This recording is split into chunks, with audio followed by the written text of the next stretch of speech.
नमस्कार आप सभी को। आज के वेदांत दर्पण एपिसोड नंबर 11 में आप सभी का स्वागत है। उम्मीद है कि आप लोगों को ये कार्यक्रम बहुत अच्छा लग रहा होगा, क्योंकि इसके व्यूज बहुत अच्छे आ रहे हैं। इसके फीडबैक भी आ रहा है कि कई दिनों से ये कार्यक्रम चल रहा है और लोगों को लाभ मिल रहा है इससे, इस कार्यक्रम के थ्रू। बहुत बहुत धन्यवाद आप लोगों का। मैं पुनः स्वागत करूंगी डॉक्टर गौतम चैटर्जी सर, जो ऋषि हैं, हमारे साथ जुड़े हैं अ, इस जूम मीटिंग के द्वारा। वेदांत दर्पण के स्पीकर हैं ये। और सर को हम लोग एक एक प्रश्न करते हैं और हर एक एपिसोड में सर उनके प्रश्न का उत्तर देते हैं, इसी से एपिसोड बन जाता है। आज का सर ये बहुत महत्वपूर्ण बोला जा सकता है, या ऐसा प्रश्न जो सभी के मन में है आज के युग में, कि ज्ञान और भक्ति ये दो चीजें हैं। कुछ लोग बोलते हैं क्या मैं ज्ञान मार्ग के तरफ जाऊं, ज्ञान मार्ग कठिन है, थोड़ा ड्राई है। और कुछ लोग बोलते हैं भक्ति में करें हम फूल चंदन माला, या प्रेम, या अश्रु, या आनंद, इसी के साथ हमने उसमें द्वैत वो बात आ जाती है। तो इन सब बातों में क्या है कि कभी कंफ्यूजन्स भी होता है कि ज्ञान मार्गी अलग है, भक्ति मार्गी अलग है। इस पर, या जो पूजा कर रहे हैं, रिचुअल्स कर रहे हैं, वो भक्ति मार्गी हैं। और जो रेगुलर पूजा पाठ नहीं कर रहे, पूजा इन द सेंस फूल चंदन के साथ में, या कोई उपवास नहीं कर रहे हैं, वो शायद ज्ञान मार्गी हैं या हैं, तो वो भक्ति मार्ग को नहीं मानते। और इन दोनों पथ में कई बार कॉन्फ्लिक्ट भी रहता है, अर्थात दोनों में मतभेद भी रहता है। तो क्या सर ये क्या है ज्ञान मार्ग भक्ति मार्ग, ज्ञान और भक्ति, इस पर आप बोले सर आज। ये जैसे पिछले एपिसोड में हमने कहा था, एक की वर्ड कहा था कि पर्सपेक्टिव नहीं, परसेप्शन। जी पर्सपेक्टिव होने पर ही विशिष्टाद्वैत, विशेषाद्वैत, द्वैत, अद्वैत सब आता है ना। जी लैंग्वेज बदलता है, लैंग्वेज जी बदलना तो स्वाभाविक है, क्योंकि एक ही सत्य को जब कोई भी व्यक्ति उपलब्ध करता है तो उसकी लैंग्वेज बदल जाती है, यहाँ तक तो ठीक है। लेकिन मत बदल जाना, मार्ग बदल जाना, पथ बदल जाना, जी जी जी। इसको प्रॉब्लम होता है। कि अभी तो आपने ये बताया कि ये मार्गी वो मार्गी, और उसमें अभी अघोर पंथी है, हाँ। कबीर पंथी जी है जी ना, जी ये है। मार्गी है।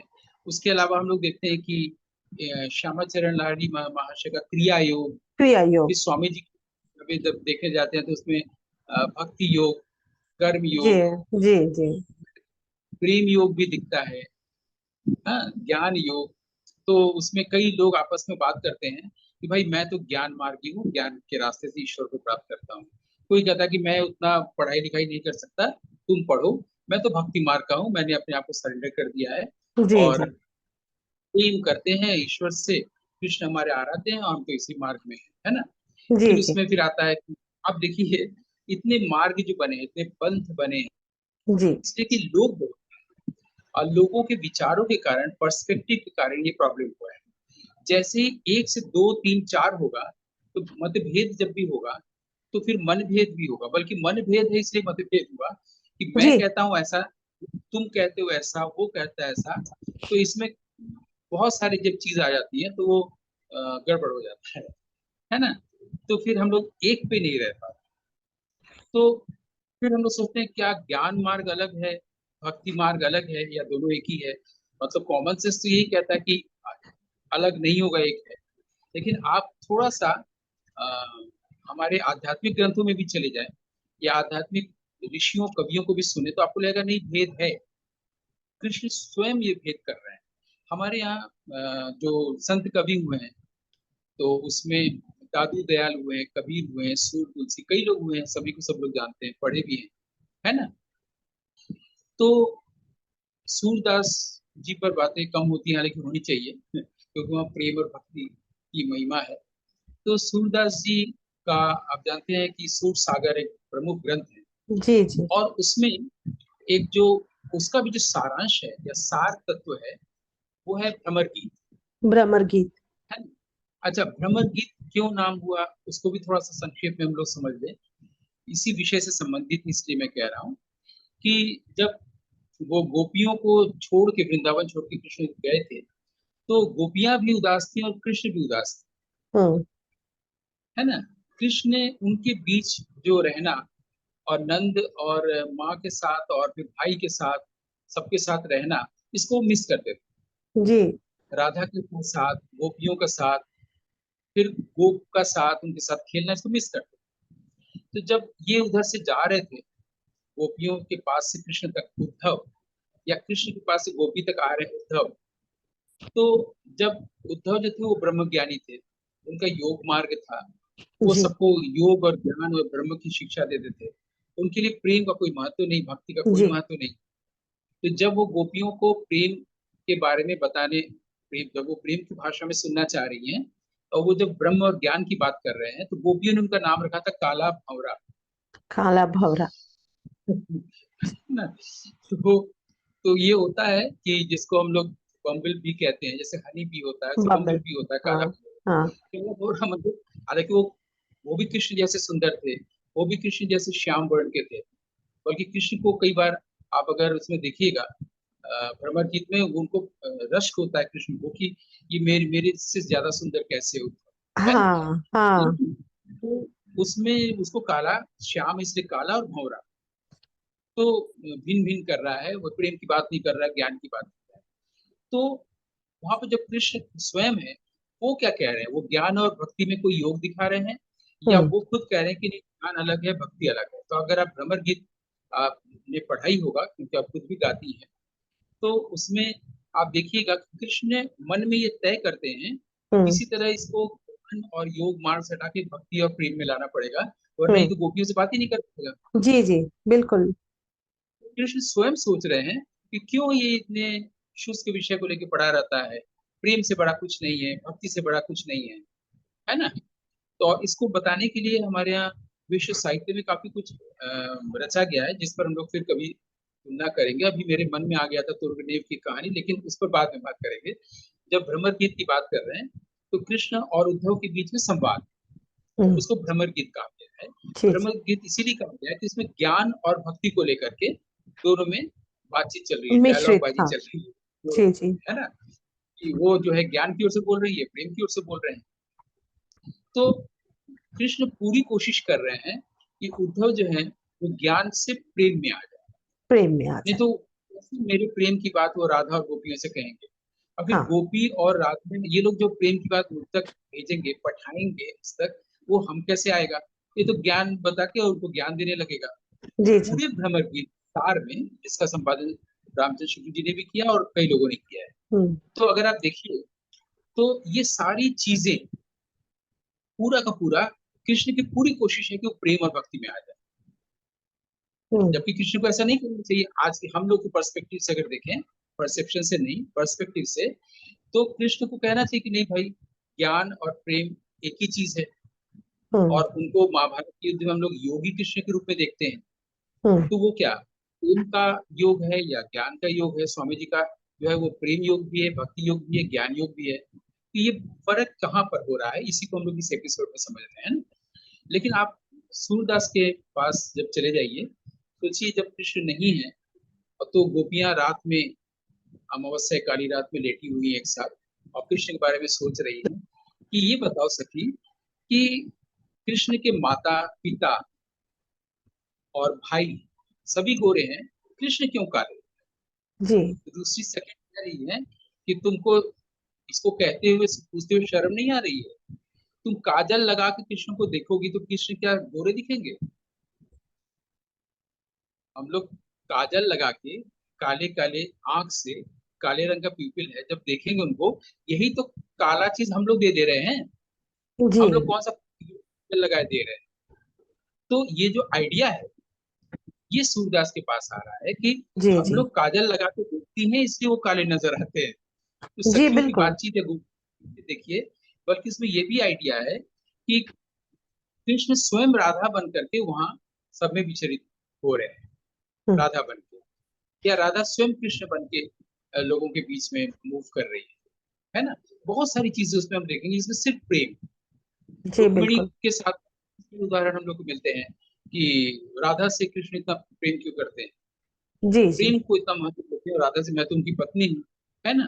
जिसमें एक बार ये भी बात आती है कि ऐसा क्यों, तो वो बताते हैं देखो तुमने गरम खीर बनाई, जाके देखो राधा का पाँव में, राधा के पाँव में छाले पड़ गए होंगे। जी या जी। उन्होंने पूछा कि आपके पाँव में छाले कैसे पड़े, बोले राधा ने जरूर गरम खीर खाई होगी। फिर एक बार मैंने शायद किसी एपिसोड में बताया था, कृष्ण एक बार कदम के पेड़ के नीचे, वहां भी कदम का एक पेड़ था जहाँ कृष्ण राधा से अलग दूर कहीं रहते हैं, उसके पीछे, उसके नीचे उदास बैठे हुए हैं। तो रुक्मिणी आई, बोली कि क्यों उदास हो। बोला मेरा बांसुरी बजाने का मन कर रहा है। तो बोले कि बजाओ, तुम्हें को किसने रोका है। तो लेकिन बांसुरी यहाँ नहीं है, जमुना के उस पार है। और उस पार से कैसे, तो रुक्मिणी को मौका मिल जाता है राधा के तुलना में करीब आने का। वो बोलती मैं तुरंत ला देती हूँ। वो जाती है, वहाँ नाव पड़े रहते, मल्लाहों की इधर उधर देखने लगती है, और उसी समय एक भी मल्लाह नहीं है।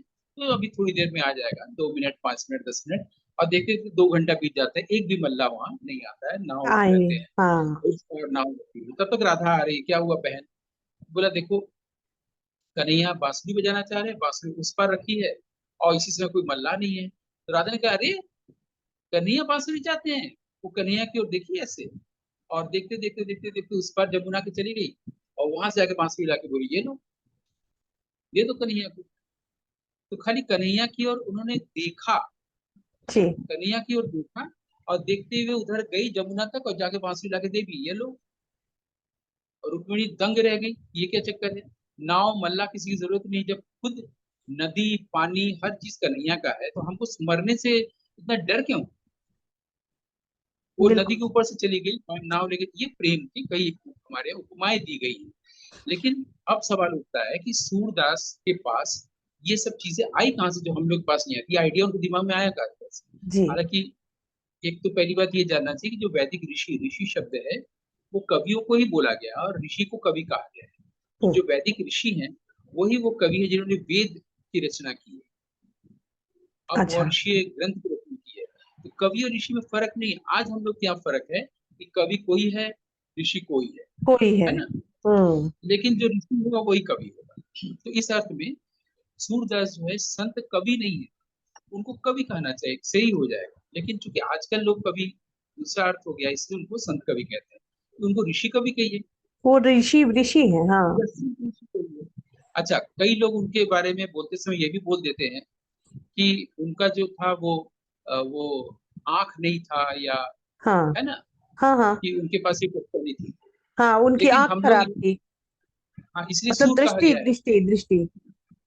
ठीक है, तो हम्म। लोग उनको बोलते समय तुरंत बोल जाते हैं उन्हीं के पदों को गाते समय, या पद को गाने से पहले या बाद में, कि वो दृष्टि बाधित थे। जी जी। जरा सोचना चाहिए कि जिनकी दृष्टि बाधित होगी वो सूर सागर और ऐसे पदों की रचना कर सकते हैं। उन्हीं के पास तो दृष्टि थी, हमारे पास नहीं, जी बिल्कुल सही सर। है ना। उनकी उनकी जो दृष्टि थी उनके पास, हम लोग उनको देह के स्तर पर ले रहे हैं, देह के हाँ स्तर पर को लेते हैं, इसलिए उनको देह के स्तर पर ले रहे हैं। वो देह के पार चले गए थे, बिल्कुल बिल्कुल। कृष्णमय हो गए थे, कृष्णमय हो प्रेममय गए। हो गए थे, तो वो तो देह के लेवल पर रह ही नहीं। नहीं लेकिन नहीं। चूंकि हम पर इसलिए उनको देह के लेवल पर ले रहे हैं, इसलिए बोलते हैं कि वे दृष्टि बाधित थे। एक्चुअली हम्म। उनके पास ही तो आंख थी, चक्षु था, और वो खुला था, वो प्रज्ञा जो है प्रज्ञा। उद्घाटित हुई थी, इसलिए उनको हम्म। प्रज्ञा चक्षु कहा जाना चाहिए, हाँ हाँ। क्योंकि वो प्रज्ञा चक्षु थी। और बिल्कुल। ऐसे लोग की जिनका भीतर प्रज्ञा उद्घाटित हुई है, बोध हुआ है, ज्ञान बोध हुआ है, हुआ। जी जी। क्या मानी प्रमा, प्रज्ञान। तो जिनके पास आंख प्रज्ञा की है, अब उसे क्या चाहिए। क्या उसके चाहिए। पास ये आंख ना हो, तो जैसे अभी मेरे पास अगर प्रज्ञा की आंख आ जाए तो मैं इस आंख को फोड़ भी सकता हूँ ना, क्योंकि बिल्कुल। बॉडी लेवल पे रहे। तो जब हम दृष्टि बाधित कह रहे हैं तो हम उनको बॉडी लेवल पे ले रहे हैं, फिर उनका पत्तियों गा रहे हैं, फिर हम ये क्यों कह रहे हैं कि संत थे, कवि थे, या जो भी थे। अगर वो ऋषि संत कवि थे तो बॉडी लेवल पे तो लेना ही नहीं है ना। बिल्कुल बिल्कुल। उनके पास दृष्टि थी और वो प्रज्ञा चक्षु थे। और ऐसे ही प्रज्ञा चक्षु शब्द के कारण आज भी जो सिर्फ देह पर होते हैं और जिनकी दृष्टि बाधित होती है, उनको भी हम लोग प्रज्ञा चक्षु कहते हैं। तो हम लोग को अपनी भाषा के प्रति भी थोड़ा सा सतर्क रहना चाहिए कि हम सूरदास को दृष्टिबाधित कहें या प्रज्ञा चक्षु कहें, है ना। तो एक तो सूरदास की बात आई, प्रज्ञा चक्षु की बात आई, ये भी बात है कि कृष्ण स्वयं खड़े होकर के उद्धव को ज्ञान मार्ग से भक्ति मार्ग पे लाना चाह रहे हैं, यानी उनके लिए दो है। अब हम लोग आज जो बात कर रहे हैं इस 11वें एपिसोड में, यानी कि 27 जुलाई को, अब हम लोग आते हैं कि एक्चुअली कोई भेद है भी या नहीं। तो जी कृष्ण तो भेद कर रहे हैं सूरदास के पदों में, कृष्ण कह रहे हैं नहीं भाई, ज्ञान का योग नहीं चलेगा, प्रेम का योग चलेगा, भक्ति चलेगा, ठीक है। अब हम लोग देखते हैं कि एक्चुअली कोई भेद है या नहीं, क्योंकि ऊपर से दिख रहा है ज्ञान अलग है, भक्ति अलग है। अगर नहीं होता तो स्वामी जी की किताबों में ज्ञान योग और भक्ति योग क्यों होता? वहां भी फर्क तो है ना, कि रास्ता एक ज्ञान के जरिए है, एक भक्ति के जरिए, एक प्रेम के जरिए। हम्म लेकिन अब हम लोग थोड़ा उसको आगे भी एक बार खुद के ऑब्जर्वेशन को देते हैं, क्योंकि सेल्फ ऑब्जर्वेशन नहीं है तो यानी आप तोता की तरह दोहरा पैरेटिंग कर रहे हैं कि कबीर हम्म ने ये कहा है, स्वामी जी ने कहा है, सूरदास ने ऐसा कहा है। हम लोग जी की अपनी आंख कहाँ? तो हाँ हम लोग बिल्कुल। अगर अपनी आंख से कोशिश करें तो अब हम लोग इस एपिसोड में, इस एपिसोड के अंतिम भाग में या उत्तर भाग में देखने की कोशिश करें, वो ये कि आप देखिए कि हम लोग के मन में जैसे कोई थॉट आता है, हम लोग तुरंत उसको करने जाते हैं। यानी जैसे मान लीजिए मेरे मन में आया कि अरे वो दीपक को कॉल करना नहीं हुआ, तुरंत फोन मिला, तो पहले थॉट आया फिर एक्शन आया, यानी थॉट और एक्शन जुड़ा हुआ है, जी यानी ज्ञान और कर्म जुड़ा हुआ है। ज्ञान आते ही उसकी शेयरिंग तुरंत होती है। हमारे पास कोई आइडिया आया और हम यूरिका यूरिका करके आर्किमिडीज वगैरह भागने लगे, ये भी नहीं देखी कपड़े पहने कि नहीं, क्योंकि ज्ञान आते ही कि अरे ये कैसे हुआ कि बाल्टी में पूरा पानी भरा था, जब एक लोहे का कोई चीज डूबा तो उतना पानी बाहर आ गया, यानी अपने भार के वेट के अनुसार उतना वेट वो पानी बाहर कर देता है बैलेंस लाने के लिए। ये जैसी आर्किमिडीज को सूझा, कौंधा, वो यूरेका यूरेका करके भागा, वो आइडिया आया। यानी जब भी ज्ञान होता है आदमी को, तो तुरंत संसार के साथ बांटना चाहता है, कर्म में लाना चाहता है। बुद्ध 46 साल तक चुपचाप थे, बाद में वो 80 साल तक जीवित रहे और उसको पूरे संसार के साथ शेयर करते थे। वैदिक ऋषियों को जब ज्ञान हुआ, उनको क्या जरूरत थी वेद की रचना करने की, जो कि आज से इतने हजार साल बाद भी 2023 में हम पढ़ सकते हैं। जी इसका मतलब है कि ज्ञान तुरंत प्रकट होते ही, अनमैनिफेस्ट से मैनिफेस्ट होते ही कर्म में रूपांतरित होता है। होता है। ये तो यानी ज्ञान मार्ग और ये कर्म मार्ग, ज्ञान योग और कर्म योग, जो दो किताबें हम लोग को अ, हावड़ा के एएच व्हीलर पर मिलती है, किताबें स्टेशन पर मिलती है एएच व्हीलर पर, ज्ञान योग और कर्म योग वो अलग नहीं है। जी ज्ञान, ज्ञान की ही, ज्ञान का ही एक रूप कर्म हुआ, जी जी ज्ञान आते ही वो कर्म में परिणत होगा, यानी दो अलग नहीं है, एक हुआ। यानी कि द्वैत भी नहीं है और विशिष्टाद्वैत भी नहीं है, एक ही हुआ। ज्ञान जैसी प्रकट हुआ, अनमैनिफेस्ट जो है तुरंत मैनिफेस्ट होता है। मैनिफेस्टेशन इटसेल्फ इज ए कर्म, क्योंकि वहां कर्ता नहीं है, ज्ञान ही कर्म बना एक्शन, एक्शन हो जाता है। है। ठीक है, इसलिए बहुत लोग कहते थे, यहाँ जे कृष्णमूर्ति थे, हम लोग सिखा करते थे कि सी एंड एक्ट, बीच में माइंड को मत लाइए। सी एंड एक्ट, जैसे ही देखो जी तुरंत एक्ट, जी, माइंड को मत लाइए। हाँ सी एन हुआ एक्ट। कोई दिक्कत तो नहीं मेरे कॉम्प्रिहेंशन में, मेरे नहीं नहीं कम्युनिकेशन में? नहीं नहीं सर, हाँ, बिल्कुल हम सही। लोगों ने ये समझ लिया कि ज्ञान ही कर्म है, क्योंकि जैसे ही ज्ञान अनमैनिफेस्ट से मैनिफेस्ट होता है, मैनिफेस्ट, मैनिफेस्टेशन इटसेल्फ इज कर्म, एक्शन। ठीक है, तभी तो मैनिफेस्ट हो रहा है कि वो लाइट पूरे संसार में फैल रही है, फैल रहे हैं हाँ। वही तो कर्म, कर्ता भाव नहीं, अब ज्ञान ही करता है। ठीक है, यहाँ तक। अब वो ज्ञान कैसे, हमको ज्ञान कैसे प्रकट हुआ? जब हमने जो अनरियल है, जिससे हम प्यार करते थे, उसको जब हमने जाना कि ये अनरियल है, उसको हम रियल मान बैठे, जी जी तभी तो ज्ञान, ज्ञान प्रकट हुआ। यानी अगर हम हृदय में किसी स्त्री को स्थान दे चुके हैं, किसी स्त्री ने हृदय में किसी पुरुष को स्थान दिया है, तो वहां पर राम या कृष्ण उस हृदय में कैसे रहे? नहीं रह सकते सर। नहीं रह सकता है ना। जैसे कि आंखों में आंसू होगा तो निंदिया कैसे समाए, जो साधारण कवि लोग लिखते हैं, उसी तरह से अगर हृदय में हमने किसी स्त्री को स्थान दिया है, किसी पुरुष को स्थान दिया है, धन दौलत को स्थान दिया है, आइडिया कंसेप्ट को स्थान दिया है, राइट। यानी किसी व्यक्ति या वस्तु या विचार को, तो वहाँ राम कैसे रहेंगे उस हृदय में? एक सीप में दो मोती कैसे रहे? अब हाँ उल्टा चलते हैं, कृष्ण अर्जुन से कहते हैं कि मैं तुम्हारे हृदय में हूँ और संसार में जितने भी जीव है मैं सबके हृदय में हूँ। यानी वहाँ कृष्ण पहले से, कृष्ण पहले से हैं, हमको एहसास नहीं है। तो हम जब इन सबको हटाएंगे, हमको कृष्ण को लाने के लिए कल्पना नहीं करनी कि चलो मैं हृदय में आज से कृष्ण को रखता हूँ, आज जी से जी। स्त्री कैंसिल, आज से पुरुष कैंसिल, आज से धन दौलत मकान कैंसिल, ये नहीं कि हमको कृष्ण को रखना है। हम कृष्ण को नहीं रखने जाए, हम राम को हृदय में बसाने नहीं जाए, हम हृदय में जो लोग बसे हुए हैं उसको हटाने जाए, हम एम्प्टी करेंगे। जी जी। कि ये जो है, ये जिससे हम प्यार करते हैं दरअसल वो हम अनरियल से प्यार करते हैं, हम्म। अपनी प्रोजेक्शन से प्यार करते हैं, अपनी इमेजिनेशन से प्यार करते हैं, तो उसको हटाते जाएंगे। ये प्रतीत समुत्पाद हमने पिछली बार बताया था कि वो हमारे ही कारण है, हमने उसको हृदय में स्थान दिया है। और यहाँ पर थॉट पावर है तो वो थिंग भी है, थॉट इज थिंग, विचार ही वस्तु है, थॉट राइट। नहीं तो थिंग नहीं, तो spirit without thought is matter, thing, वैसे हो जाएगा है सर। ना? तो देखा जाए कि किसी पुरुष या स्त्री को हृदय में स्थान नहीं दिया है, हमने धन दौलत या मकान या गाड़ी को स्थान नहीं दिया है, हमने माइंड को स्थान दिया। माइंड को स्थान क्योंकि दिया। करेक्ट। करके हम सोचते रहते हैं हमेशा, अब वो क्या कर रही होगी, अभी वो क्या कर रहा होगा, मेरे पास तो 18 करोड़ था, इसको 19 करोड़ कैसे करें, ये हमारे माइंड में थॉट्स चल रहे हैं ना। करेक्ट। तो हमारे हार्ट में धन दौलत है, न तो कार घर है, न तो पद्मश्री साहित्य अकेडमी है, न तो कोई स्त्री पुरुष है, हमारे अंदर थॉट है, यानी हार्ट में हम लोग माइंड को बसा चुके हैं। तो जी। माइंड को अगर हटाएं, माइंड को एम्प्टी ना करें, हार्ट को एम्प्टी करें, जब हम्म। माइंड हटेगा, वह पहले से कृष्ण है। हाँ, वो बसे हुए हैं। ने घास के ऊपर बड़ा सा पत्थर रख दिया था, पत्थर को हटा बिल्कुल दिया, बिल्कुल बिल्कुल। लेकिन ये ऐसा घास है जहाँ पर क्लोरोफिल की प्रक्रिया चल रही है, घास में नमी है, वो सूखा मुरझाया नहीं है, क्योंकि उसी की वजह से ये जो घास है, ये जो कृष्ण है, वही कमांड कर रहे हैं पूरे विश्व ब्रह्मांड, सारे घास को, सारे सूरज को, सारे क्लोरोफिल को, उनकी वजह से ही हो रहा है। जब हमने ये एम्प्टी कर दिया बुद्धिज्म के लैंग्वेज में, या माइंड को हटा दिया, अब बुद्ध के विरोध में हो गए, वो कहते हैं ओनली माइंड, माइंड सब कुछ है, हम कह रहे हैं ओनली हार्ट।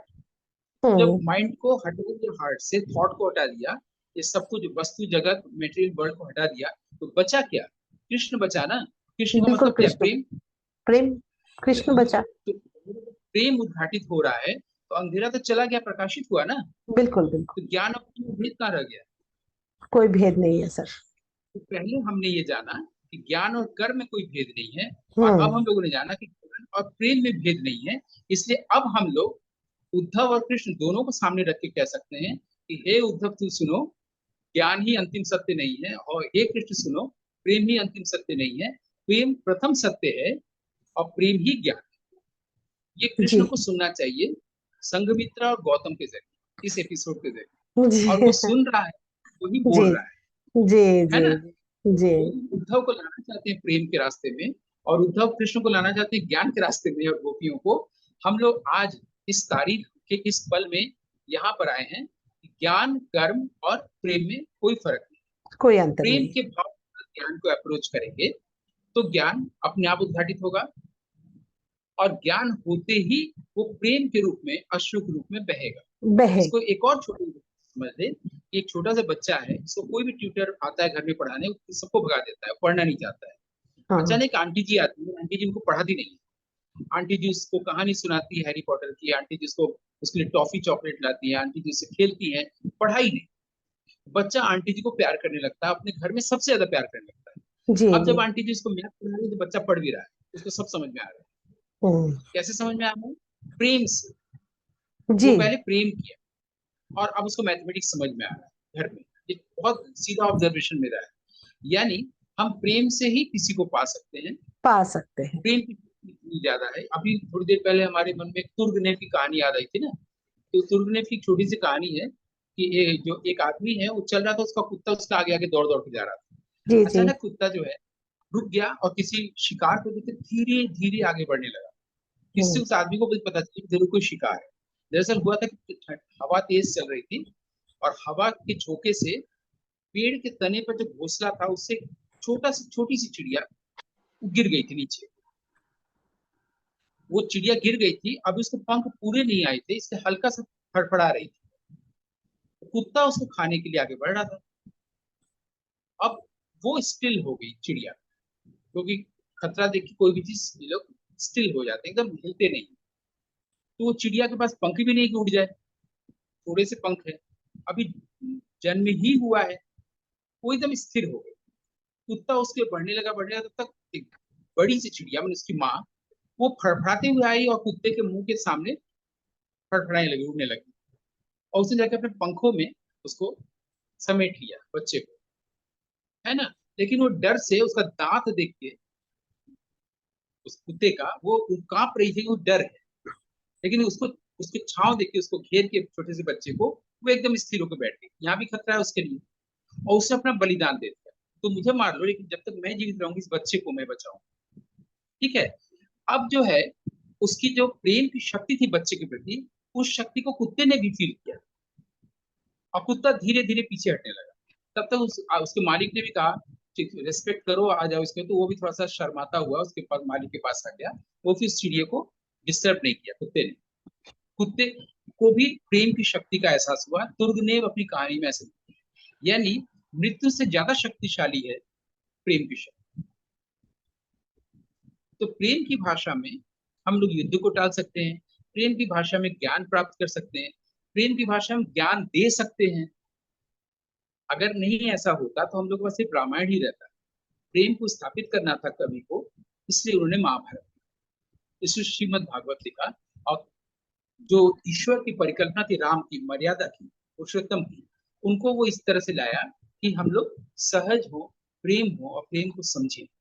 इसलिए रस और रास की बात है कि प्रेम से बड़ा कोई रस नहीं। जी। इसीलिए राजा भोज जो थे, जिन्होंने श्रृंगार प्रकाश ग्रंथ लिखा है संगीत का, उसमें उन्होंने श्रृंगार को वरीयता दी है, प्रथम महत्व दिया है, क्योंकि उनका था कि श्रृंगार होगा तो सारे रस अपने आप आ जाएंगे। आ जाएंगे। अभूति का था कि नहीं, करुण रस सबसे प्रोमिनेंट है, वो अगर होगा तो सब रस अपने आप आ जाएंगे, आठों रस आ जाएंगे। और अभिनव गुप्त का था कि नहीं, शांत रस होगा तो आठों रस अपने आप आ जाएंगे। तो राजा भोज का ये जो श्रृंगार के प्रति था, ये उन्होंने वहीं से डिराइव किया था, हमारे श्रीमद् भागवत से, कृष्ण प्रेम से। इसलिए हम लोगों ने ये जाना कि कर्म, ज्ञान और प्रेम, ये तीनों अलग अलग मार्ग नहीं है, ये तीनों अलग अलग पथ नहीं है, ये योग के तीन अलग अलग प्रणालियां नहीं है कि भक्ति मार्ग, भक्ति योग, ज्ञान मार्ग, ज्ञान योग, तीनों एक ही चीज है, ट्री पर टाइट। जैसे हम लोग थ्री फोल्ड कहते हैं ना, एक के थ्री बिना फोल्ड, दूसरे का अस्तित्व नहीं, एक ही चीज है, तीन शेड्स है। ये हम लोगों ने परिपूरक जाना, कहा जा सकता है सर। एक दूसरे के परिपूरक है, बिल्कुल अलग अलग नहीं। जैसे टू विशिष्टा साइड्स ऑफ अ द्वैत विशिष्ट कॉइन। अलग अलग नहीं है, तो टू लेकिन ये sides of a Prem coin. और ज्ञान, ये दो अलग नहीं है, विरोध में नहीं है। जैसा कि हम लोग भ्रमर गीत में पाते हैं, प्रेम ही प्रेम है तो ज्ञान, ऐसे कह सकते जी, हैं। और मतलब ज्ञान टू होते ही साइड्स ऑफ, प्रेम आएगा, प्रेम बह ज्ञान निकलेगा। होगे तो प्रेम आएगा। जी सर, जी जैसे ही जी। मेरे अंदर ज्ञान होगा, ज्ञान हटेगा, प्रेम बह निकलेगा एकदम। जी, आनंद जिसको हम लोग ब्लिस कहते हैं, हम लोग पिछले एपिसोड में सीख चुके हैं। और प्रेम होगा तो ज्ञान होगा। बिल्कुल। हो गया। जी जी। अब सर आपने इतने अच्छा इसको और कितने सरल तरीके से आपने इसको समझा दिया। अंत में इसके, इस एपिसोड के अंत में मुझे वो याद आ गई बातों में, जैसे वचनामृत में भगवान श्री हाँ, रामकृष्ण की जो वचनामृत है सर, उसकी दो, बस, मुझे अभी उसकी वो कॉन्टेक्स्ट याद आ गया था कि उसमें कहते हैं सरल भाषा में बिल्कुल, कि जो हार्ट है, माइंड है, उसी के लेके कि मन में, हृदय में सबके बसे हैं, सबके बसे हैं वो मन में। और मतलब किस प्रकार है कि एक शब्द में ब्रह्म है। जैसे घट होता है, पहले जमाने में घट होता था, तो ठाकुर ने ये उदाहरण दिया था श्री रामकृष्ण ने कि ये घट में मट्टी भरी हुई है बाहर से, अंदर में राम विराज रहे हैं। उस घन घट के अंदर राम बैठे हुए हैं, उस हृदय में राम बैठे हुए हैं। लेकिन वो जो घट है वो मट्टी से, बिल्कुल मट्टी से ढकी हुई है। अब बिल्कुल उस मट्टी को जैसे हटा देंगे तो राम ही राम रहेगा उसमें। बिल्कुल। ये चीज सर, ये इसलिए बहुत अच्छा लगा सर, बहुत ही ज्ञानवर्धक था, ज्ञान और भक्ति के ऊपर आज का ये एपिसोड। बल्कि प्रेम वर्धक भी था, हम लोग ये भी कह सकते हैं। लोग कहते हैं ज्ञानवर्धक, लेकिन हम जी, लोग को प्रेम वर्धक भी कह सकते प्रेम वर्धक। जी जी, बिल्कुल बिल्कुल, और वेदांत ही प्रेम है। हैं। हाँ, वहां पर जो है कि जी पूर्णमद पूर्णमिदम, वो कह सकते हैं प्रेम मिदम पूर्णमिदम। जी, बहुत सुंदर सर। बहुत बहुत आभार, धन्यवाद।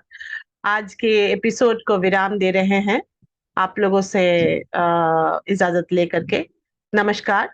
धन्यवाद सर। धन्यवाद, धन्यवाद सभी को।